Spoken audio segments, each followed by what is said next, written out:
Guys, we do not want your children. Let me say that again. We don't want them.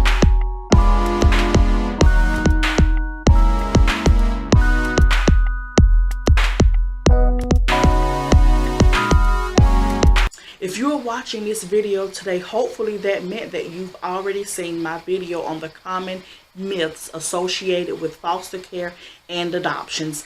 This video today is a video basically with me giving you the main facts when it comes to children who come into the custody of any department of social services. Of course, I am a permanency planning foster care social worker. So I want to give you the main facts when it comes to children coming into care so you will be more educated and knowledgeable about what really happens. First, let me explain to you guys the primary purpose and the primary goal of foster care. The primary goal of foster care is for the social worker in that area, the Department of Social Services, to work with a family to reunify. The primary goal is always reunification, unless we're working with situations where parents are deceased or parents have already lost custody of a child and they were, adopted by someone else, or custody or guardianship was granted to someone else and something happened to that person. So the child the child had to come back into the care of the Department of Social Services. But in situations like that don't happen as much. But in the traditional situations where parents have issues and a child comes into foster care, the primary goal is always reunification. At the agency that I work for, we have what is called 12 months to permanency. And what 12 months to permanency basically means is a parent has 12 months from the day that that child comes into care to work their way back to having that child back placed in their home.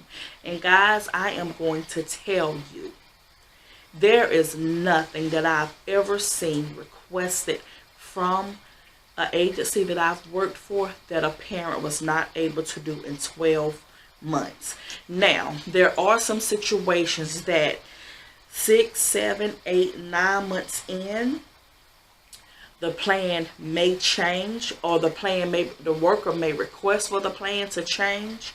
The Department of Social Services may request for the plan to change from reunification to something else. And in situations like that, that just basically means that those parents have done absolutely nothing to have those kids placed back in their home. If you are working with your social work and you are out here completing your other requested services, your plan is not going to change. Your worker in that department will continue to work with you, because I'm going to just tell you the truth. Guys, we do not want your children. Let me say that again. We don't want them. We want them to go home with you.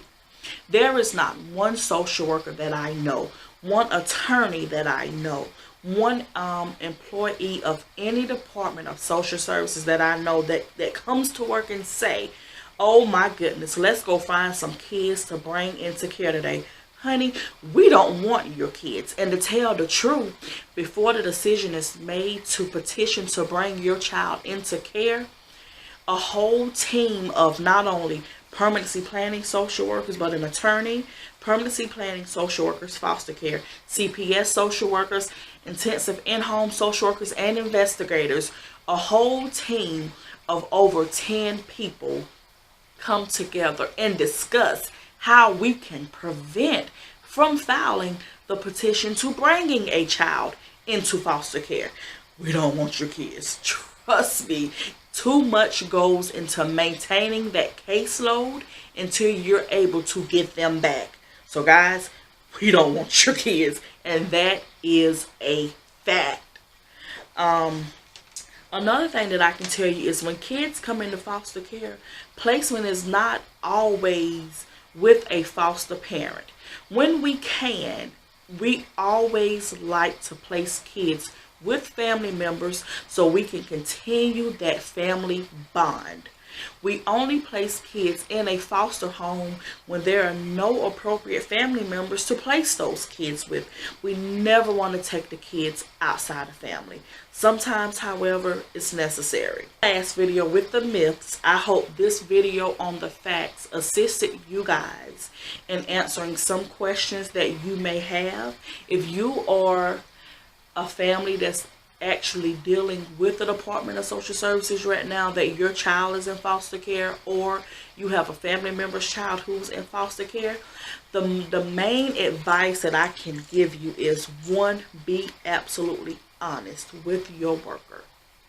Don't leave nothing out there to chance. Don't hide situations. Don't lie about situations. Your worker cannot help you if they don't know what's going on.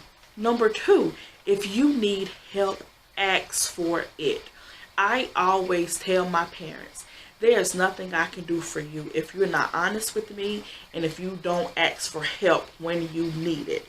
I work with a lot of parents with substance abuse backgrounds. I prefer those parents because before I began to work at social services, I work with people with substance abuse histories for over 15 years. So I understand, their struggles and where they're coming from.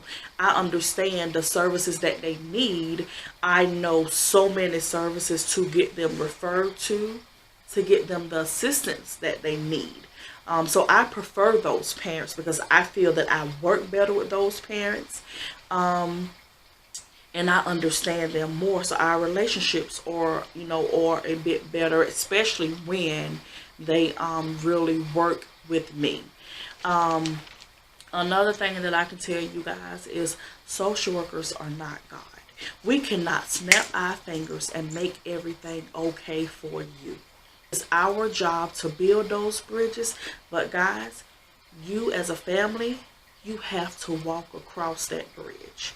You have to. If you want your child or your children back with you, you have to walk across those bridges that have been built for you. With me personally, and families that I work with now, especially families that I worked with years ago who have reunified with their children, they'll tell me, "Quick, Constance, I used to hate you when I first met you." Because I'm going to tell you, I am very upfront and I do not pacify parents, because if I did that, I wouldn't be doing my job. And if they were able to reunify with their children, it wouldn't be successful. They would be in the same situation in less than a year from that time. So I am very honest, I am very realistic, and I give it to them how it needs to be given. I don't hold back because you're crying. There are many parents that I tell, honey, suck those tears up and let's go. You've already cried about it. Your child has been in care X amount of months. The only person who can get your child out of care and keep your child out of care is you. So guys, I hope this video really helped you guys really understand more about foster care, how foster care works, the purpose of foster care. Thank you guys so much for watching this video today. Please hit that notification bell so you will be notified when new videos are uploaded.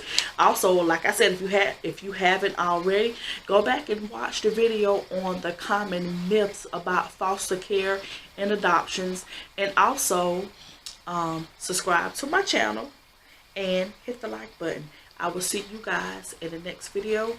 You guys be blessed. Keep your head up. And yeah.